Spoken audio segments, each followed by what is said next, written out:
இந்தியாவில் அமைச்சரவை அமைக்கும் போது சில மரபுகள் பின்பற்றப்படுகின்றன. குறிப்பா 2 மாநிலங்களுக்கிடையே பிரச்சனை நிலவும் துறைகள்ல 2 மாநிலங்களைச் சேர்ந்தவர்களை அமைச்சர்களாக்க மாட்டார்கள்.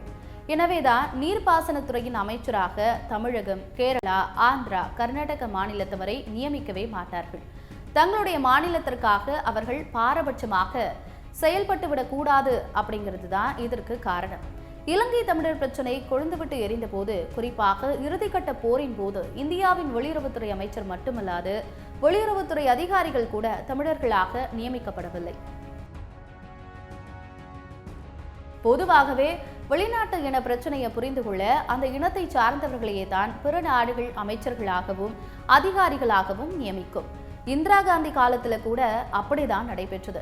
ஆனால் பின்னர் இலங்கை தமிழர் பிரச்சனையில் சிங்கள அரசுக்கு ஆதரவு தெரிவித்த காரணத்தால் தமிழர்கள் அந்த பதவிக்கு வந்துவிடக் கூடாது என்பதில் கண்ணும் கருத்துமாக இருந்தார்கள். இப்படி தனது நிலைப்பாட்டிற்கு ஏற்ப தமிழர் பிரச்சனையில் நடந்து கொண்ட போது கடும் விமர்சனங்கள் கூட எழுந்தன. அப்போது எந்த பிரச்சனையையும் நடுநிலையாக அணுக இப்படிப்பட்டதொரு நிலைப்பாட்டை மேற்கொள்வது மரபுதான் என்று கூறி சமாளித்தார்கள்.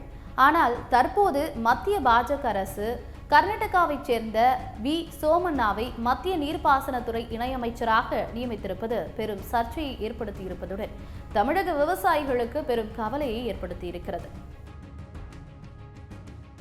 நீர்வளத்துறை அமைச்சராக CR பாட்டீல் நியமிக்கப்பட்டிருந்தாலும் கர்நாடக மாநிலத்தைச் சேர்ந்தவர் இந்த துறையின் இணையமைச்சராக நியமிக்கப்பட்டிருப்பதுதான் சர்ச்சையை கிளப்பியிருக்கிறது. சென்னையில் நடந்த தமிழ்நாடு காங்கிரஸ் கமிட்டியின் பொதுக்குழு கூட்டத்தில் இது தொடர்பாக தீர்மானம் ஒன்று நிறைவேற்றப்பட்டிருக்கிறது. அந்த தீர்மானத்தில் நரேந்திர மோடி தலைமையில் அமைந்த அமைச்சரவையில் ஜல்சக்தி மற்றும் ரயில்வே துறை இணையமைச்சராக வி சோமண்ணா பதவியேற்றிருப்பது காவிரி உள்ளிட்ட நதிநீர் பிரச்சனைகளில் கடுமையான பாதிப்பை ஏற்படுத்தும். தமிழ்நாட்டின் உரிமைகளை தொடர்ந்து பறித்து வரும் கர்நாடகாவைச் சேர்ந்த வி சோமண்ணாவை ஜல்சக்தி பொறுப்பிலிருந்து உடனடியாக விடுவிக்க வேண்டும் என கூறப்பட்டிருக்கிறது. கர்நாடக மாநிலத்திற்கு வேறு மாநிலங்களோடும் நதிநீர் பிரச்சனை இருக்கிறது. இந்த நிலையில் அந்த மாநிலத்தைச் சேர்ந்த ஒருவரை நீர்வளத்துறை இணையமைச்சராக நியமித்திருப்பதன் மூலம் தென்னிந்தியாவின் ஒற்றுமையையே சீர்குலைக்க நினைக்கிறார் நரேந்திர மோடி. இதன் மூலம் தமிழ்நாட்டின் நீர்வள உரிமையை பறிக்க நினைக்கிறார். அவரை மாற்ற வேண்டும். மாநிலங்களின் நீர்வள உரிமையை பிரதமர் விருப்பு வெறுப்பின்றி அணுக வேண்டும்னு சொல்றாரு தமிழ்நாடு அனைத்து விவசாயிகள் சங்கங்களின் ஒருங்கிணைப்பு குழு தலைவர் PR பாண்டியன்.